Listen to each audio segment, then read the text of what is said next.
সময়ের পিঠে এপিটাফ রেখে কালের যাত্রায় বড় দ্রুত পেরিয়ে যাচ্ছে দিনক্ষণ।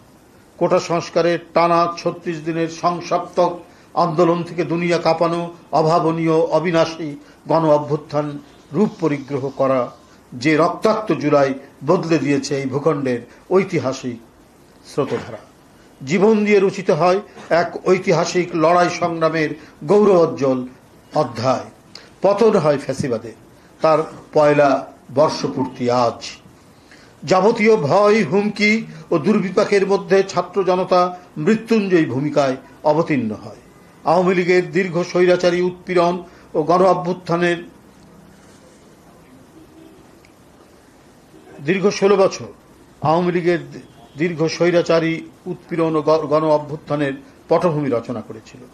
এই অভ্যুত্থান সারা দেশে নাগরিক শক্তির এক অভূতপূর্ব ও দুঃসাহসী ঐক্য গড়ে ওঠে, যা চেপে বসা শেখ হাসিনার দীর্ঘ ১.৫ দশকের ভয়ঙ্কর ফ্যাসিবাদী দুঃশাসনকে উৎখাত করে।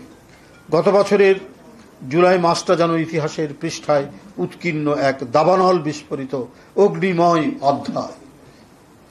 জুলাই গণ অভ্যুত্থান ছিল বাংলাদেশের মানুষের আত্মপরিচয়, ন্যায় বিচার, সুশাসন সহ গণতন্ত্র প্রতিষ্ঠার ১৬ বছরের সংগ্রামের চূড়ান্ত মাইলফলক। বিকট ফ্যাসিবাদ পতনের ফলে গণতন্ত্রের নতুন সূর্যোদয়ের দিগন্ত রেখায় দেখা যায়। আজ শুধু একটি রক্তপিপাসু সরকারের পতনের বার্ষিকী নয়, বরং একটি জাতির গণতান্ত্রিক চেতনার পুনর্জাগরণের স্মরণীয় দিন। এ গণ অভ্যুত্থান ছিল সময়ের দাবি ও অনিবার্য এক রাজনৈতিক বিস্ফোরণ।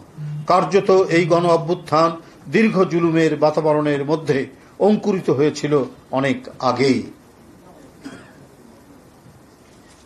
যখন মানুষের সমস্ত অধিকার হরণ করে নিয়েছিল আওয়ামী সরকার, তারা মানুষের স্বপ্ন ঝাপসা করে দিয়েছিল, বাজেয়াপ্ত করেছিল কণ্ঠ। ঘরে ঘরে ক্রন্দন, নিঃসঙ্গ নীরব অশ্রুপাতে ভারী হয়ে উঠেছিল আসমান জমি। একের পর এক গণ আন্দোলন, দমন, গুম, খুন, হামলা মামলা, আয়নাঘর এবং অলিগার্কদের লুটপাট স্বেচ্ছাচারিতার উৎসব মানুষের মনে গভীর ক্ষত সৃষ্টি করেছিল। সর্বোপরি ভোটাধিকার হরণ করা হয়েছিল বীভৎস নির্মমতা। মানুষ হারিয়ে ফেলেছিল বিশ্বাস, হারিয়ে ফেলেছিল নিজের রাষ্ট্রে নিজের নাগরিকত্বের আত্মবিশ্বাস। বন্ধুরা, দীর্ঘ জুলুমের ইতিহাস থেকে মানুষের মনে যে ক্ষত এবং বারুদ ভরা দ্রোহের জন্ম নিয়েছিল, সেখান থেকে হাতের মুঠোয় প্রাণ নিয়ে জুলাইয়ের অনেকে পথে নেমে এসেছিল।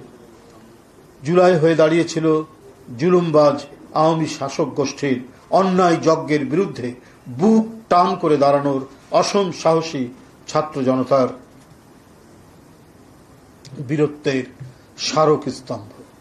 সেই ধারাবাহিকতায় ৫ই আগস্ট শেখ হাসিনা অবশেষে পালিয়ে যেতে বাধ্য হয়।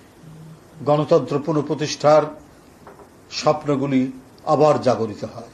আবার আমরা অবাধ সুষ্ঠু নির্বাচন এবং সত্যিকার জনগণের প্রতিনিধিত্বমূলক সরকার, জবাবদিহিমূলক সরকার প্রতিষ্ঠা যে বাতাবরণ তৈরি হয়েছে, সেটিকে এখন বাস্তবায়ন করা আমাদের সকলেরই মৌলিক দায়িত্ব।